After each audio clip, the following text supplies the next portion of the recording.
The morning of Christmas Day began with the sound of my phone buzzing against the wooden nightstand. It was barely 6:45 when I saw Derek's name light up the screen. For just a moment, my heart swelled with that warmth only a mother knows, thinking my son was calling to wish me a Merry Christmas. How foolish I was. "Morning, Mama.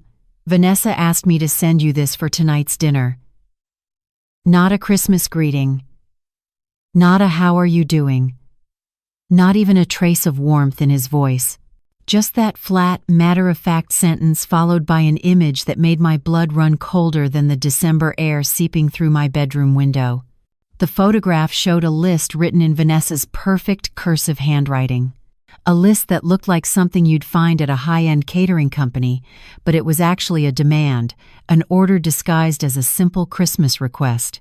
Required dishes: 14-pound honey, glazed turkey with sage stuffing, brown sugar ham with pineapple glaze, jumbo shrimp cocktail with homemade sauce, 3 cheese macaroni and cheese, collard greens with smoked turkey, candied yams with marshmallow topping, cornbread dressing, green bean casserole, cranberry orange relish, giblet gravy, sweet potato pie, peach cobbler, red velvet cake, sparkling cider, and premium red wine for the adults. At the bottom of that impossible list, a note that cut through me like a knife. P.S. Everything needs to be ready by 6:30 sharp. My whole family is coming, plus Derek's coworkers, so we're looking at 16 people total. Thanks so much. 16 people. As if I were a catering service she'd hired for the occasion. As if my 71 years on this earth, my arthritis that made my fingers ache every morning, my high blood pressure, and my weary heart meant absolutely nothing. As if being the grandmother, the mother, the matriarch of this family automatically transformed me into their personal chef and servant. I sat there on the edge of my bed, holding that phone like it might explode in my hands. Tears started blurring my vision, but they weren't tears of sadness. They were tears of rage so deep and so long buried that they burned as they finally surfaced. A rage I'd been swallowing down for years, pretending everything was fine, pretending I didn't mind being taken for granted over and over again.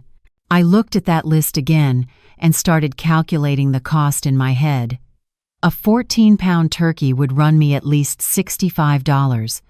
The jumbo shrimp, easily $85. 3 different desserts meant another $120 in ingredients alone.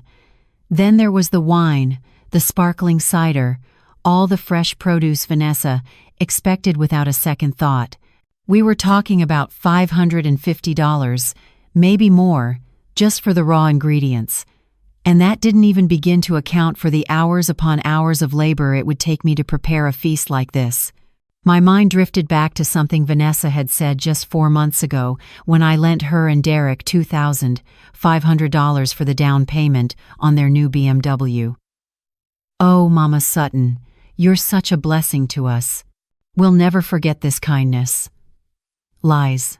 Every word of it was a lie wrapped up in a sweet smile and a quick hug before she rushed off to show her friends the new car.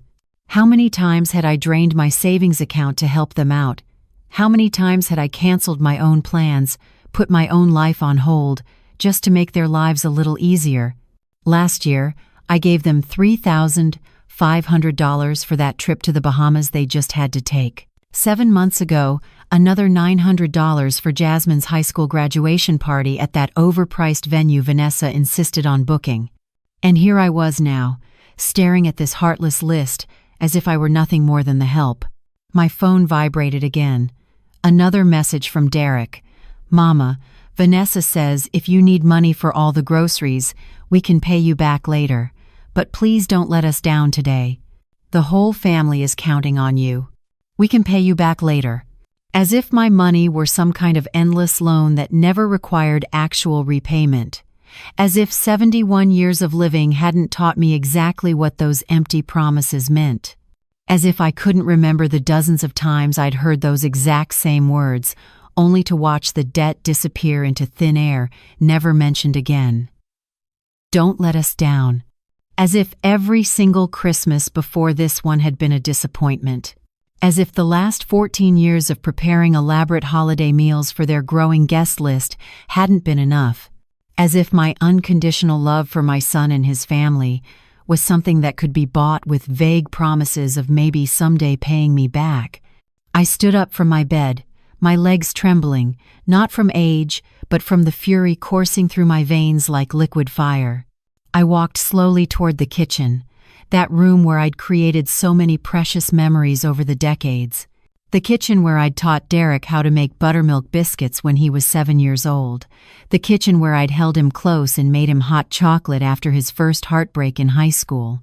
The kitchen where I'd celebrated his college graduation, his wedding day, the births of his children. Now that sacred space had become a symbol of my own willing servitude. The place where I was expected to perform miracles on command, with no regard for my time, my money, or my dignity. The place where Vanessa expected me to transform her demanding list into a magnificent spread, as if I possessed some kind of magical powers that cost nothing and required no effort. My hands shook as I picked up my phone again, reading through that cruel list one more time. 16 people expecting a 71-year-old woman to single-handedly prepare a banquet worthy of a 5-star restaurant. Vanessa's entire family would show up to enjoy the fruits of my arthritic hands, while she took all the credit as the thoughtful daughter-in-law who'd organized such a wonderful Christmas gathering. I closed my eyes and let the memories wash over me like a bittersweet tide. I remembered that first Christmas after Derek married Vanessa 14 years ago. I'd been so excited to finally have a daughter-in-law, the daughter I'd never had. I'd spent months dreaming about that perfect Christmas dinner that would bring us all together as one big, happy family. I'd taken $280 from my nursing pension to buy the finest organic turkey I could find. I'd spent 3 full days preparing every single detail with my own 2 hands. The cornbread dressing made from my grandmother's secret recipe, the collard greens I'd learned to cook from my own mother, the sweet potato pie that had been passed down through 4 generations of Sutton women. My hands had worked tirelessly, chopping, stirring, seasoning, baking, creating something beautiful out of pure love. When they'd arrived that evening, Vanessa had been wearing a stunning emerald dress that I knew cost at least $400. She'd settled into her seat at my dining table like royalty waiting to be served, while I'd run back and forth between the kitchen and dining room, making sure every plate was perfect, every glass was full, every need was met before anyone even had to ask. "This is incredible, Mama Sutton," she'd said with that brilliant smile of hers. "You cook better than any restaurant I've ever been to." Those words had filled my heart with so much pride at the time. I'd truly believed I'd found my purpose, to be the matriarch who held this family together, through good food and unconditional love. How blind I'd been to the truth. I was simply being evaluated for my usefulness, being measured by what I could provide rather than who I was. The following year, the guest list had grown. "Mama Sutton, my parents want to join us too," Vanessa had said in that syrupy voice she always used when she needed something from me, "and my brother and sister with their families. We'll probably be around 20 people, but you're such an amazing cook that I know you won't mind." Of course I hadn't minded. Not then. I'd spent $375 that Christmas. I'd worked for 4 straight days until my feet had swollen so badly I could barely fit them into my shoes. But I'd done it with a smile on my face, believing I was building something precious, something that would last. Every year after that, the expectations had grown larger. Every year, I'd pushed myself harder, trying to outdo the previous Christmas dinner. The holiday had become a competition with myself, a test to see how much I could accomplish, how many people I could feed, how impressed I could make everyone. Vanessa had started inviting her coworkers and friends, showing me off like some kind of prize. "Look at what my mother-in-law prepares. Isn't it amazing? We're so lucky to have her." I'd smiled with pride as I'd served 25 people, then 30, ignoring the sharp pain shooting through my lower back, ignoring the exhaustion that had seeped into my bones. But slowly, subtly, things had begun to change. The grateful compliments had transformed into specific requests, then into thinly veiled demands. "Mama Sutton, we need you to make that macaroni and cheese again this year. And the collard greens, but make sure you use the smoked turkey neck, not the regular kind. It tastes so much better that way." Suggestions had evolved into expectations.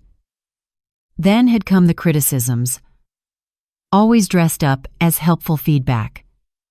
"The turkey was just a tiny bit dry last year. Mama Sutton, maybe you could baste it more often next time? Oh, the kids didn't really care for the green beans. Maybe try adding those crispy onions on top like they do at restaurants." Each comment had been a small wound that I'd tried to ignore, tried to laugh off, but the wounds had accumulated, one after another, year after year. The moment that had truly opened my eyes had come 2 years ago. I'd been washing dishes in the kitchen after another exhausting Christmas dinner when I'd overheard Vanessa talking on her cell phone to one of her girlfriends. "Girl, yes, we always go to Derek's mama's house for Christmas. It's perfect because everything is free and she does all the cooking. We literally just show up, eat, and leave. It's like having our own personal restaurant that doesn't charge us a dime." She'd laughed, that bright, careless laugh that used to sound so pleasant to my ears. "The best part is she pays for everything herself. She never asks us for money or even expects us to bring a dish. Can you believe that?" Those words had stabbed straight through my heart. A personal restaurant that doesn't charge. That's what I'd become to them. Not a beloved mother and grandmother, not a cherished matriarch. Just a free service they could use whenever it suited them. I'd stood there at my sink, hands submerged in soapy water, tears streaming down my face, finally understanding the truth I'd been refusing to see. But even then, even after hearing those cruel words, I'd convinced myself to keep going. I told myself that Vanessa was young, that she didn't really mean it the way it sounded, that Derek would never tolerate such disrespect if he truly understood how I felt. I'd made excuses for them because the alternative, accepting that I'd been used for years, was too painful to face. Now, sitting in my kitchen on this Christmas morning, staring at that demanding list on my phone, I could no longer hide from the truth. This wasn't love. This wasn't family. This was exploitation dressed up in holiday wrapping paper. I thought about my own mother, God rest her soul, and how she'd always told me, "Margaret, baby, you teach people how to treat you. If you don't respect yourself, don't expect anyone else to do it for you." Mama had been right all along. I'd taught Derek and Vanessa that my time had no value. I'd taught them that my money was theirs for the taking. I'd taught them that I would accept any treatment, any demand, any level of disrespect, as long as they occasionally threw me a compliment or a smile. I'd trained them to see me as a resource to be used rather than a person to be honored. My hands moved almost on their own, scrolling through my phone to find my bank statements. I needed to see the numbers in black and white. I needed to face the full scope of what I'd given away over these 14 years. The screen showed transaction after transaction. $2,500 for the BMW down payment 4 months ago. $3,500 for the Bahamas vacation last January. $900 for Jasmine's graduation party. $1,800 for their kitchen renovation 2 years ago. $2,200 when Derek had lost his job for 3 months and needed help with the mortgage. $1,600 for Vanessa's dental work. $800 for new furniture. $500 here. $400 there. $300 for this emergency. $600 for that unexpected expense. The total came to $28,500. $28,500 of my hard-earned nursing pension, money I'd saved by working double shifts, by skipping vacations, by denying myself small pleasures so I could have security in my old age. All of it gone, handed over willingly to a son and daughter-in-law who'd never paid back a single penny, who'd never even asked if I could afford it, who'd simply assumed my bank account existed for their convenience. And now Vanessa wanted me to spend another $550, plus countless hours of painful labor, to feed 16 people who would eat my food, compliment my cooking, and leave without ever considering what it had cost me, without ever thinking about the 71-year-old woman who'd be left alone to clean up the mess, to nurse her aching hands and feet, to collapse into bed exhausted and unappreciated. Something inside me cracked open. Not broke, but cracked open like a door that had been locked for too many years. Behind that door was a version of Margaret Sutton I'd forgotten existed. A woman who'd worked as a nurse for 35 years, who'd raised a son on her own after her husband died, who'd put herself through school while pregnant, who'd survived poverty and discrimination and heartbreak. A strong woman, a woman who knew her worth. That woman stood up now, straightening her spine, lifting her chin. That woman picked up her phone with steady hands and began to type a message to her son. My fingers moved across the screen with a clarity I hadn't felt in years. Derek, I need you and Vanessa to come to my house right now. We need to talk before any Christmas dinner happens. This is not negotiable. I hit send before I could second-guess myself, before that old familiar guilt could creep back in and convince me to stay silent, to be grateful, to accept whatever scraps of respect they were willing to throw my way. The reply came within 90 seconds. Mama, we're still in bed. Can't this wait until later? We have a lot to do today to get ready for tonight. I felt my jaw clench so hard my teeth ached. Even now, even when I'd explicitly said this was important, he was putting me off, treating my needs as an inconvenience to be dealt with later, maybe, if he found the time. I typed back with hands that didn't shake anymore. No, it cannot wait. If you're not here in 1 hour, there will be no Christmas dinner. Not today, not ever again. I mean every word of this. This time, the response took 4 minutes.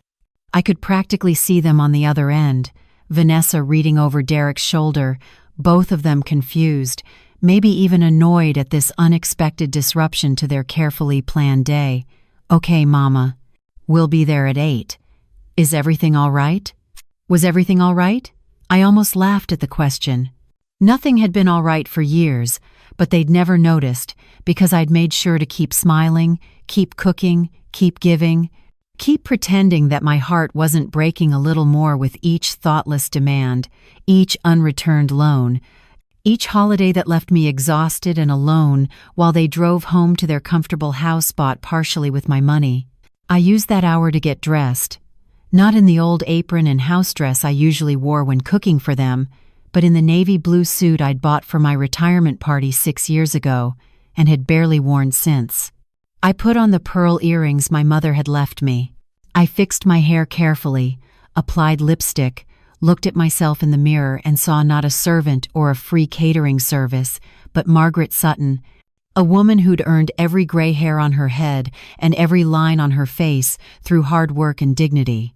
I made myself a cup of coffee, the good expensive kind I usually saved for special occasions, and I sat at my kitchen table with a notepad and pen. I wrote down every loan, every amount, every date I could remember. When I was done, I had 3 full pages of documentation, 14 years of financial history that told the story of a mother's love being quietly drained away. The doorbell rang at exactly 8. Derek had always been punctual, a trait he'd learned from me during all those years I'd raised him to be responsible, reliable, respectful. Funny how he'd kept the punctuality, but seemed to have forgotten the respect part. I opened the door to find them both standing there, Derek in his expensive running shoes and designer sweatpants, Vanessa in a velour tracksuit that probably cost more than my monthly electricity bill. They looked confused, maybe even a little worried. "Mama, what's going on?" Derek asked as they stepped inside. "You scared us with those texts." I gestured for them to sit on the couch, and I remained standing. keeping the position of authority. This was my house, bought with my own money, maintained with my own labor. I was not going to sit meekly while I finally said what needed to be said. I received Vanessa's list this morning, I began, my voice steady and calm. The list of everything you expect me to cook for 16 people tonight. Vanessa's face brightened immediately. Oh yes, I hope that's okay, Mama Sutton. I know it's a lot, but you always make everything so delicious.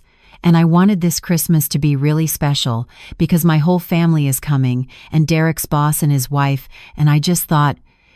I held up my hand, and to my surprise, she actually stopped talking. I'm not finished, I said, and something in my tone made them both sit up a little straighter.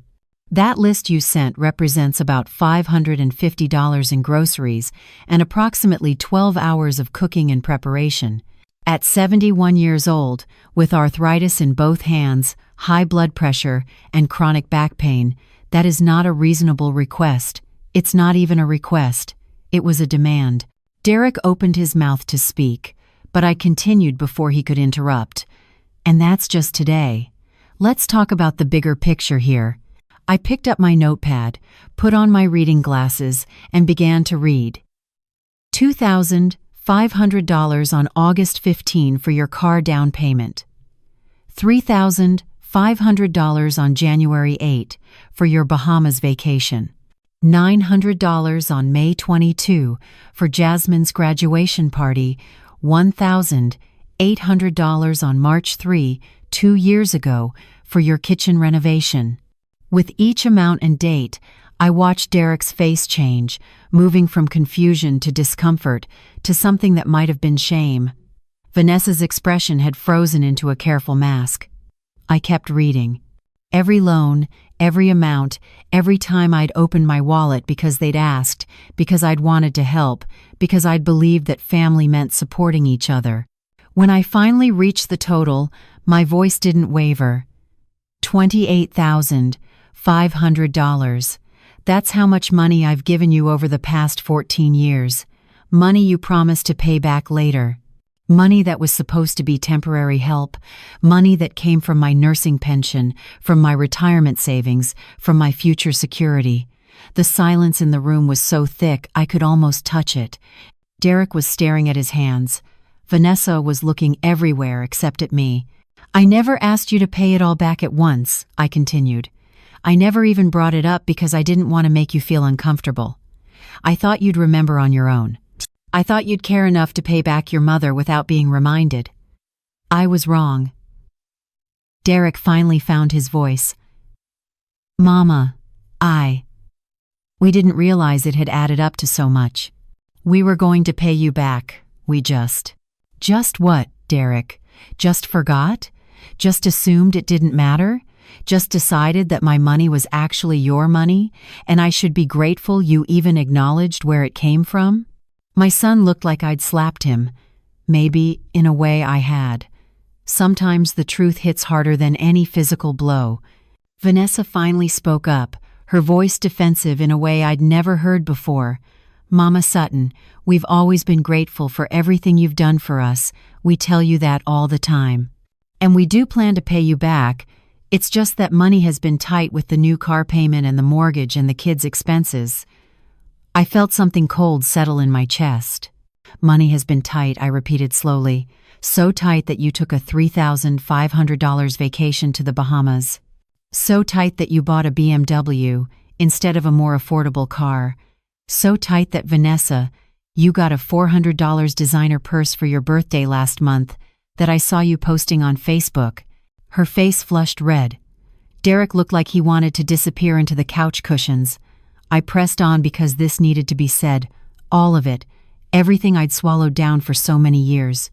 Money is tight for you because you spend it on luxuries and expect me to cover your actual needs. You treat my savings account like your personal backup fund while you live a lifestyle you haven't actually earned. That's not fair, Vanessa said, her voice rising. We work hard for our money. Derek has a demanding job. I'm building my real estate career. We deserve to enjoy our lives. The entitlement in her words took my breath away. You deserve to enjoy your lives, I said quietly. And I deserve to enjoy mine. I deserve to have savings for my old age. I deserve to not spend my Christmas Day cooking for 16 people who won't even thank me properly. I deserve to be treated like a human being with limits, not like an ATM machine with an endless supply of cash and energy. Derek stood up suddenly, his hands raised in a placating gesture. Mama, you're right. We've taken advantage of your generosity, and we're sorry. We'll figure out a way to pay you back, I promise. Just please don't cancel Christmas dinner. Vanessa's parents are driving in from Birmingham. My boss is expecting to come. We've told everyone. You've told everyone, I interrupted. You made all these plans and promises without ever asking me first if I was willing or able to do this. You just assumed I'd say yes because I always say yes. Well, Derek, I'm 71 years old, and I'm tired of always saying yes when what I really mean is no. Vanessa stood up too, her arms crossed over her chest. So, what do you want from us? You want us to cancel Christmas? Disappoint our families? Tell everyone that Derek's mother refused to cook dinner? There it was, the accusation I'd been waiting for. I was the bad guy now for setting boundaries, for daring to say that enough was enough. What I want, I said, my voice steel wrapped in silk, is very simple. I want my money back. All $28,500 of it. The shock on their faces would have been funny if the situation weren't so painful. Derek's mouth opened and closed like a fish gasping for air. Vanessa actually took a step backward. Mama, you can't be serious, Derek finally managed. We don't have that kind of money just sitting around. The house, the cars, the kids' school expenses, everything is budgeted to the penny. We can't just pull $28,500 out of thin air. Then you'll need to get a loan, I said calmly. You're both employed. You have good credit, or at least you should if you've been managing your finances properly. Go to a bank, take out a personal loan, sell something. I don't care how you get the money, but I want it back. Vanessa let out a sharp laugh that had no humor in it. You want us to go into debt to pay you back for gifts you gave us? That's insane. You gave us that money freely. You can't just demand it back now because you're having some kind of Christmas morning breakdown. Gifts. She'd called them gifts. I felt my hands curl into fists at my sides. They were loans, Vanessa. Every single time you both promised to pay me back. Those were your words, not mine. I have some of it in text messages if you'd like me to show you the receipts. Derek put his hand on Vanessa's arm, trying to calm her down, but his eyes when they met mine were full of something I couldn't quite read. Fear, maybe. Or anger. Or both.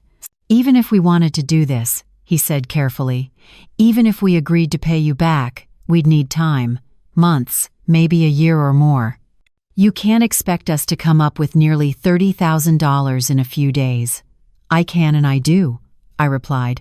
You have until December 30 to return my money. That's 5 days from today. If the full amount is not in my bank account by 11:59 p.m. on December 30, I will take you to court. I will sue you for every penny, plus interest, plus court costs. The room went so silent, I could hear the clock ticking in the hallway. Derek looked like I'd announced I had a terminal illness. Vanessa's face had gone pale, then red, then pale again. You'd sue your own son? Derek's voice cracked on the last word. You'd actually take me to court over money? You're the one who made it about money, I said, and I was surprised by how calm I felt, how clear everything suddenly seemed. When you stopped treating me like your mother and started treating me like a bank, you made it about money. When Vanessa sent me that list this morning like I was her employee instead of her elder, you made it about money. I'm just finally agreeing with you. This is about money, my money, that I earned, that I saved, that you took, and now I want it back. Vanessa grabbed her purse from where she'd set it on my coffee table.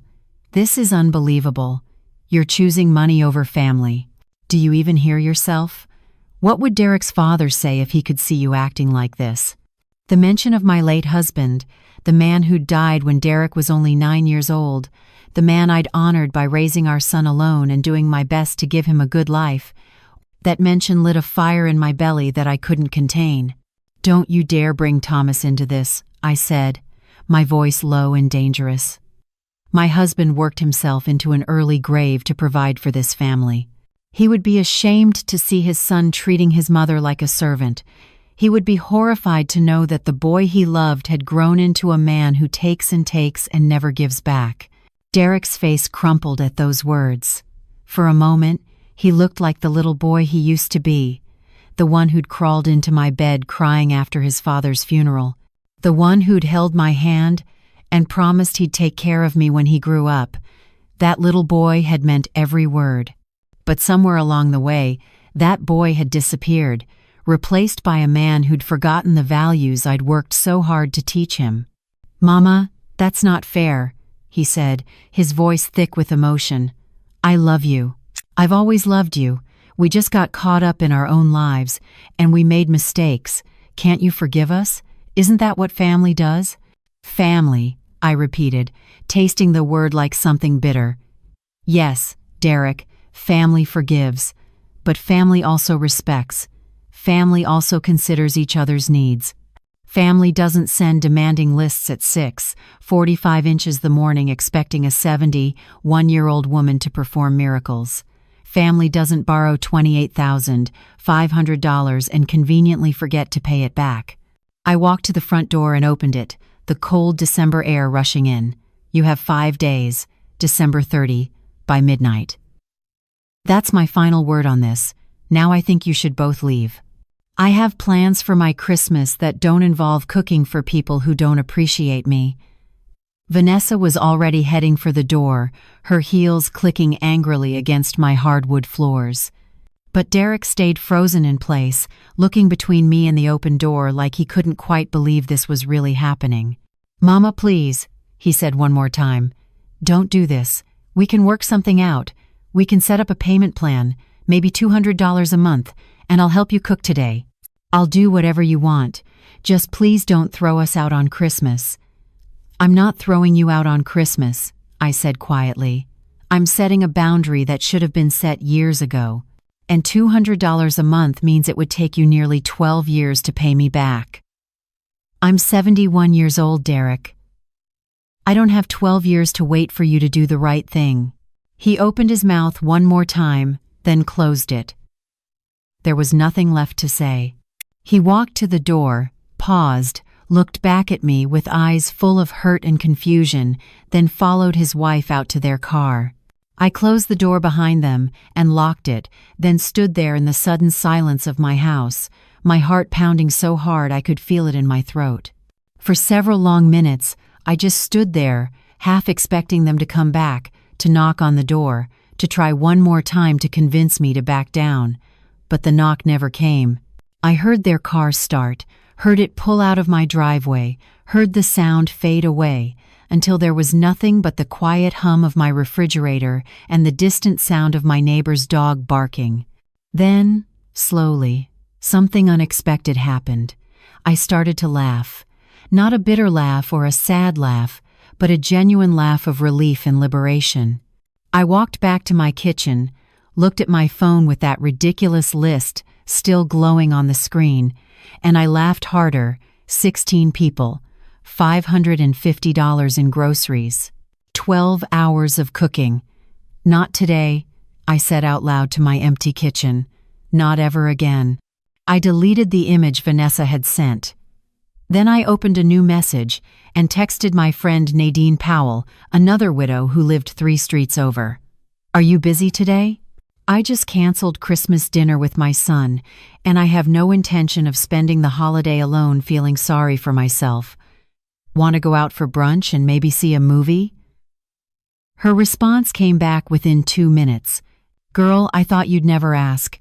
I've been eating leftovers for 3 days and I'm dying to get out of this house. Pick me up in 30? I felt lighter than I had in years as I grabbed my purse and coat. I caught sight of myself in the hallway mirror and barely recognized the woman looking back at me. She looked free. She looked strong. She looked like someone who'd finally remembered her own worth. On impulse, I pulled out my phone one more time and took a picture of myself, smiling genuinely for the first time in what felt like forever. Then I posted it to Facebook with a simple caption. "Merry Christmas to me. Today I gave myself the gift of self-respect.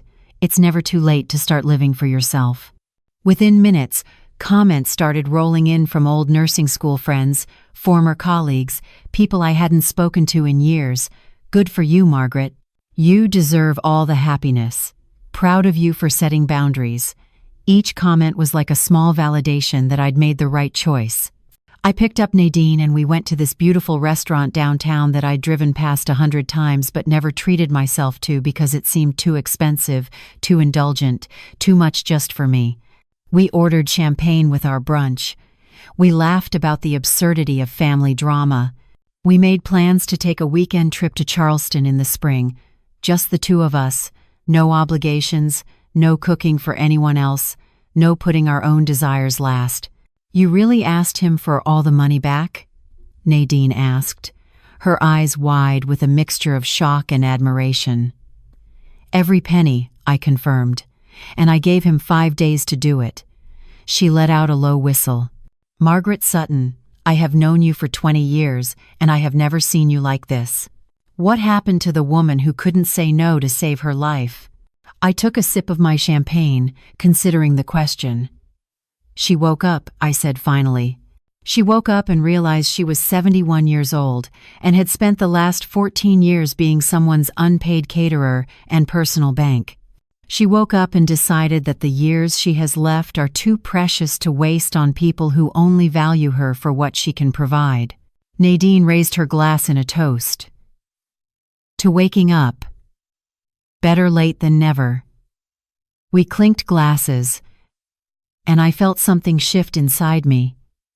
Something fundamental and permanent. This wasn't just about the money anymore, though that mattered. This was about reclaiming my identity, about remembering that Margaret Sutton was more than just a mother and grandmother, more than just a source of free labor and financial support. I was a complete person with needs and wants and dreams of my own.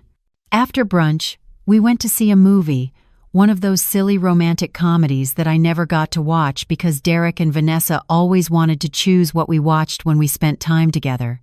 Then we walked through the winter market downtown, and I bought myself a beautiful scarf that cost $45, money I would have previously felt guilty spending on myself. Now I wrapped it around my neck and felt like royalty. My phone buzzed constantly throughout the day. Text messages from Derek, each one more desperate than the last. "Mama, please call me. We need to talk about this. Mama, Vanessa is really upset. Can we please work something out? Mama, I talked to a lawyer. He says you might not have a case since you never had us sign anything." That last message made me smile grimly. He'd gone to a lawyer already, which meant he was taking this seriously. Good, he should take it seriously. I responded to only that last message. "Then let's find out what a judge thinks."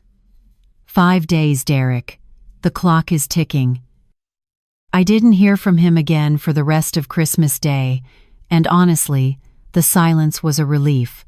I wasn't ready to talk, wasn't ready to negotiate or compromise or listen to more excuses. I'd spent 14 years listening to excuses. Now it was time for action. That evening, Nadine and I returned to my house, and I cooked for the first time all day, but just for the two of us. Simple food, nothing fancy. Grilled chicken, roasted vegetables, a salad.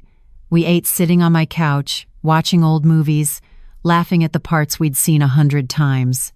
It was the most relaxed Christmas I'd had in over a decade. "You know they're going to fight this," Nadine said during a commercial break, Derek and Vanessa.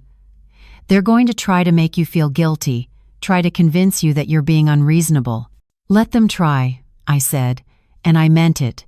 I've already felt guilty for 14 years. I'm done carrying that weight. The days between Christmas and December 30 passed in a strange blur. Derek called 11 times. I answered twice. The first conversation lasted less than 3 minutes before he started making excuses, and I hung up. The second conversation was on December 28, and his tone had changed completely. "Mama, we got approved for a loan," he said, and I could hear the defeat in his voice. "It's at a terrible interest rate, and we had to put the house up as collateral, but we got approved for $25,000. We're pulling together the rest from our savings, and Vanessa's parents agreed to lend us $3,000. We'll have your money by tomorrow night." Part of me had expected them to call my bluff, to refuse, to force me to actually follow through with legal action. The fact that they'd actually done it, actually secured the money, left me with complicated feelings I couldn't quite name. Relief, certainly. Vindication, maybe. But also a deep sadness that it had come to this, that my own son had needed the threat of a lawsuit to do the right thing. "Thank you," I said simply. "I'll be watching my account." "Mama," his voice cracked. "Are we okay? I mean, after this is done, after you have your money back, can we fix this? Can we fix us?" I closed my eyes, feeling the weight of that question. "I don't know, Derek. That depends on whether you've actually learned anything from this, or whether you're just doing what you have to do to avoid legal trouble." "I've learned," he said quickly. "I swear to you, I've learned. Vanessa and I have been talking, really talking, for the first time in years. We've been going over our finances and our priorities and how we've been living. You were right about all of it. We've been living beyond our means and expecting you to catch us when we fall." "Words are easy," I replied. "It's the actions that matter. Let's see what happens after the money is back in my account. Let's see if you actually change, or if this is just temporary shame that will fade once things go back to normal." We said goodbye, and I sat there holding my phone, feeling ancient and tired. This wasn't how I'd imagined my relationship with my son would turn out. When I'd held him as a baby, when I'd taught him to tie his shoes and read and ride a bike, I dreamed of growing old with a son who valued me, who visited because he wanted to, not because he needed something. On December 29, at 3:47 the afternoon, I received an alert on my phone. A deposit had been made to my checking account, $28,500. I stared at that number for a long time, watching it sit there in my account balance, watching it transform from an abstract concept back into actual money that could pay my bills, secure my future, give me options I'd given away. I should have felt triumphant. I should have felt victorious. Instead, I felt hollow, like I'd won a battle but couldn't quite celebrate because of what the battle had cost. That evening, Derek and Vanessa showed up at my door unannounced. I almost didn't answer, but curiosity got the better of me. When I opened the door, I barely recognized them. Derek looked like he'd aged 5 years in 5 days. Vanessa's eyes were red and swollen from crying. "We paid you back," Derek said without preamble. "All of it, like you asked. Can we come in?" "Please, Mama, we need to talk." I hesitated, my hand on the doorframe, every instinct telling me to protect myself, to keep the boundary I'd worked so hard to establish. But something in Derek's face, something genuine and broken, made me step aside and let them in. They sat on my couch, not touching each other, both of them looking uncomfortable in a house they'd been in 1,000 times before. The dynamic had shifted, and we all felt it. I was no longer the accommodating mother who bent to their will. I was a woman who'd drawn a line in the sand and defended it. Vanessa spoke first, her voice barely above a whisper. "Mama Sutton, I need to apologize. Not because you demanded your money back or because we're sitting here feeling embarrassed, but because I genuinely didn't see what I was doing until you forced me to look at it." She twisted her hands in her lap, not meeting my eyes. "When Derek and I got married, I saw you as this amazing woman who had her life together, who was strong and capable, and always willing to help. And somewhere along the way, I started seeing those qualities as things I could use, rather than things I should respect." I remained standing, not quite ready to sit down and get comfortable with them yet. "Go on," I said, keeping my voice neutral. "The Christmas list," Vanessa continued, and now tears were rolling down her cheeks. I sent it to Derek without even thinking about what I was asking. In my mind, you were just so good at cooking, and you always said yes, so why would this time be different? I didn't think about your age, or your health, or your finances. I didn't think about you as a person at all. I thought about you as a resource. Derek reached over and took his wife's hand, but his eyes were on me. I'm worse than Vanessa, he said, because you're my mother, and I should have protected you from being treated this way, even if the person treating you badly was my own wife. Instead, I went along with it. I let it happen. I participated in it. His voice got rough with emotion. Every time we borrowed money, I told myself we'd pay you back soon. I really believed it. But then something else would come up, another expense, another thing we wanted, and paying you back kept getting pushed further down the list. Until it fell off the list entirely, I said quietly. Derek nodded, unable to look at me. Until it fell off the list entirely, he repeated. And the worst part is, I knew what we were doing. There were moments when I'd see you at family dinners, see how tired you looked, see you rubbing your hands because they hurt, and I'd feel guilty. But then Vanessa would compliment your cooking, or you'd smile at the grandkids, and I'd tell myself everything was fine. Everything wasn't fine, I said. Everything hasn't been fine for years, Derek. I've been drowning, and you've been too busy enjoying your life to notice. Vanessa pulled a tissue from her purse and wiped her eyes. After you kicked us out on Christmas, I couldn't stop thinking about what you said. About how we'd made plans without asking you, about how we'd assumed you'd just go along with whatever we wanted. So I called my mother. She paused, taking a shaky breath. I told her everything that happened, expecting her to take my side, to say you were being unreasonable. You know what she said? I waited, genuinely curious. She said that if I ever treated her the way I'd been treating you, she'd have cut me off years ago. She said I should be ashamed of myself. And she was right. I am ashamed. The thing about apologies is that they're easy to say but hard to mean. I'd heard plenty of apologies in my 71 years, many of them sincere in the moment, but ultimately empty because they weren't backed up by changed behavior. So I listened to their words, but I was waiting to see what would come next. What actions would follow these pretty sentiments? We want to make this right, Derek said. Not just the money, but everything. The way we've treated you, the way we've taken advantage of your love. How? I asked bluntly. How do you plan to make it right? Vanessa pulled out a piece of paper from her purse, unfolded it, and handed it to me. I took it and saw that it was a schedule, written in that same perfect handwriting that had created the Christmas list that started all of this. It's a payment plan, she explained. Even though we paid you back the full $28,500, we want to pay you interest too, $475 a month for the next 2 years. That comes out to $11,400, which is roughly 40% interest on what we borrowed. We calculated it based on what we would have paid if we'd gotten a high-interest loan from the beginning, which is essentially what we did to you. I looked at the paper, at the careful calculations, at the dates marked out month by month. It was detailed, specific, thought out. It was more than I'd expected. And if you miss a payment? I asked. We won't, Derek said firmly. But if we do, for any reason, you have full permission to take us to court, and we'll pay your legal fees on top of everything else. We'll put that in writing if you want.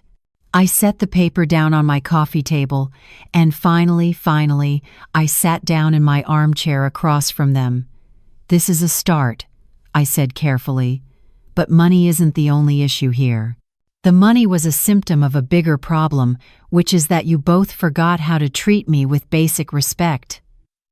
We know, they said in unison, and despite everything, I almost smiled at their timing. We've been seeing a therapist, Vanessa added. We had our first session yesterday.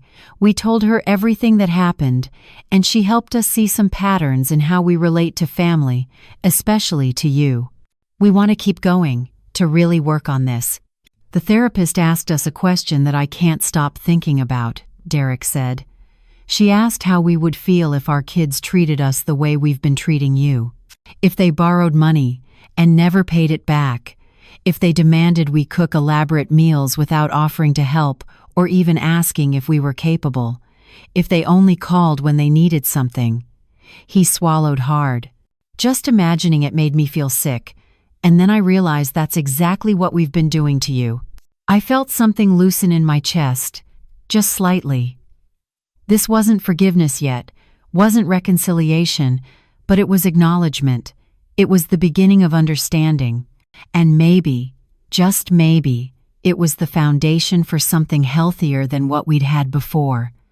I don't know if we can go back to the way things were, I said honestly. And truthfully, I don't want to go back. The way things were wasn't working for me, even if it was comfortable for you. We don't want to go back either, Vanessa said quickly. We want to go forward. We want to build something new, something better, where you're not expected to be everything for everyone. Where you're allowed to say no. Where you're treated like the valuable, important person you are, not like a servant or a bank. Derek leaned forward, his elbows on his knees, his hands clasped together.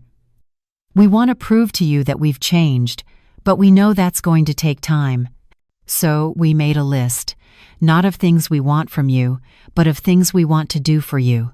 He pulled out his own piece of paper, and this time I could see his handwriting, messier than Vanessa's but just as sincere in its intent. First, no more borrowing money. Ever.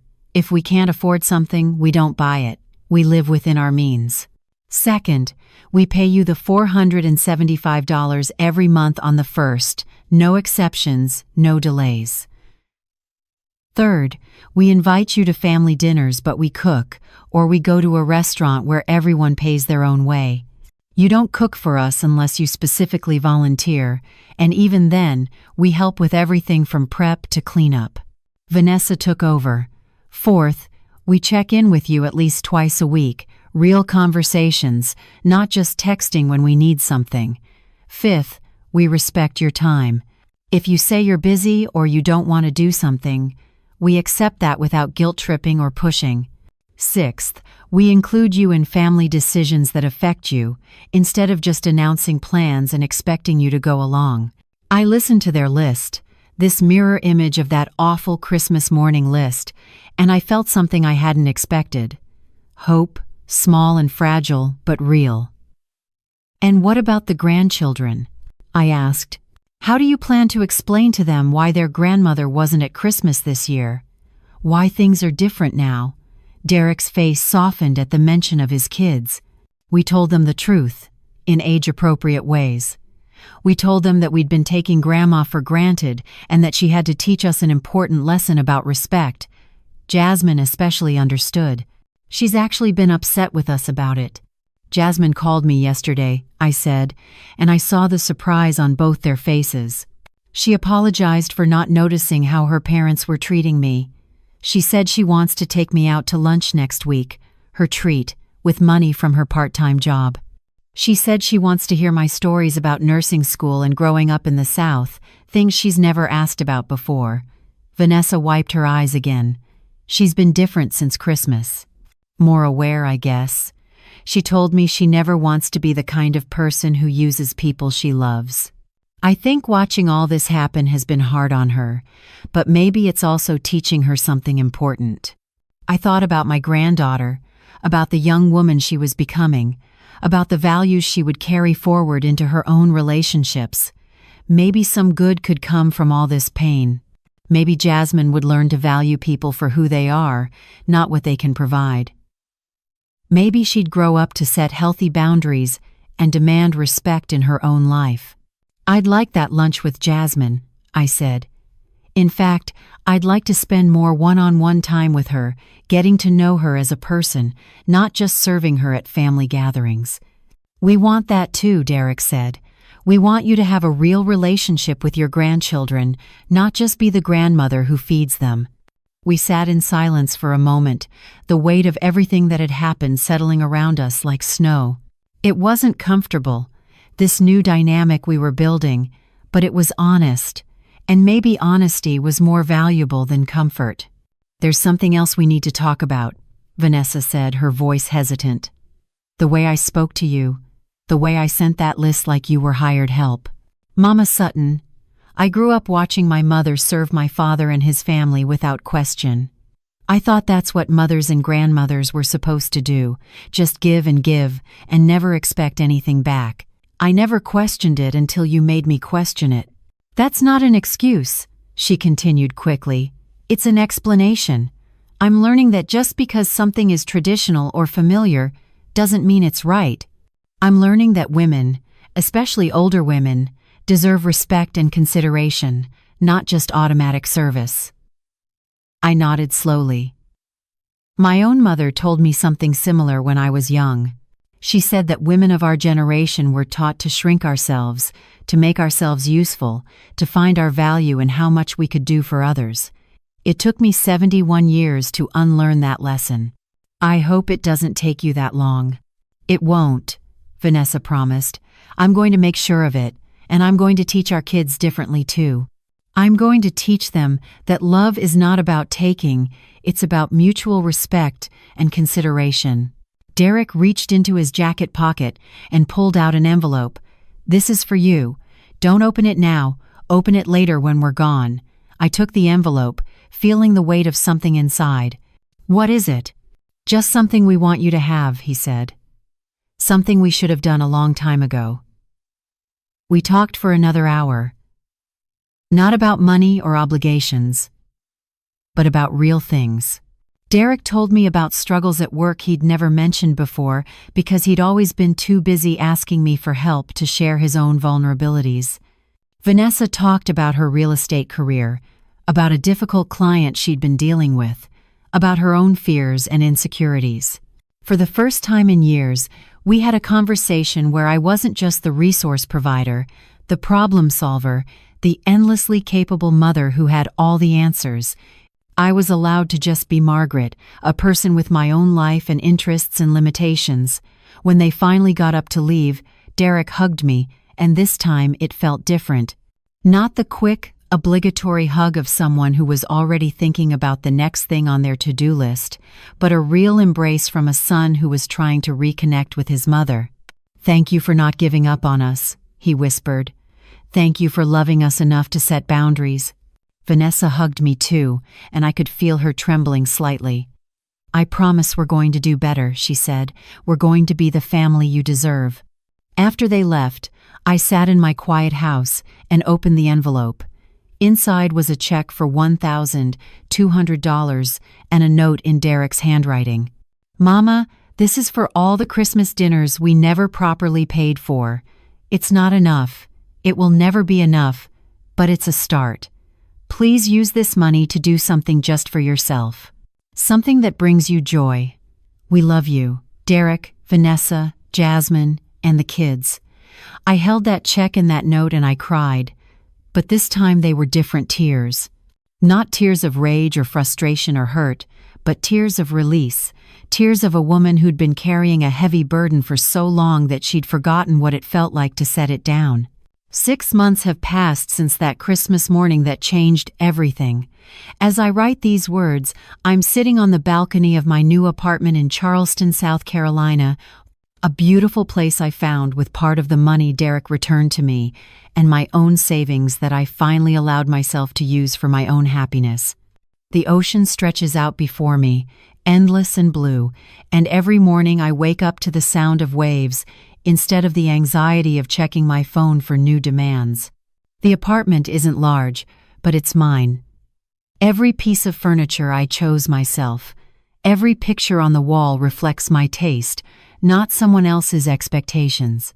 I have a small garden on my balcony where I grow herbs and tomatoes, something I'd always wanted to do but never had time for when I was constantly cooking for other people.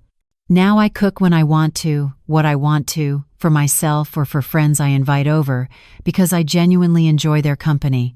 The relationship with Derek and Vanessa has changed in ways I couldn't have predicted. True to their word, the $475 arrives in my account on the first of every month. Derek sends it with a message, sometimes long, sometimes short, but always genuine. With love and gratitude, Mama. They haven't missed a single payment. Not one. More importantly, they've kept their other promises too. We talk on the phone twice a week, real conversations where they ask about my life, my friends, my plans, where they share their struggles and triumphs not because they need me to fix anything, but because they want me to be part of their lives in a meaningful way. Last month, they invited me to Sunday dinner at their house. When I arrived, I found the table already set, the food already prepared, everything done without my involvement. Vanessa had cooked her grandmother's recipes, and while the food wasn't perfect, the effort and love behind it were beautiful. Derek wouldn't let me help with cleanup. "You're our guest, Mama," he said firmly. "Guests don't do dishes." It felt strange at first, being served instead of serving, being considered instead of being expected to provide.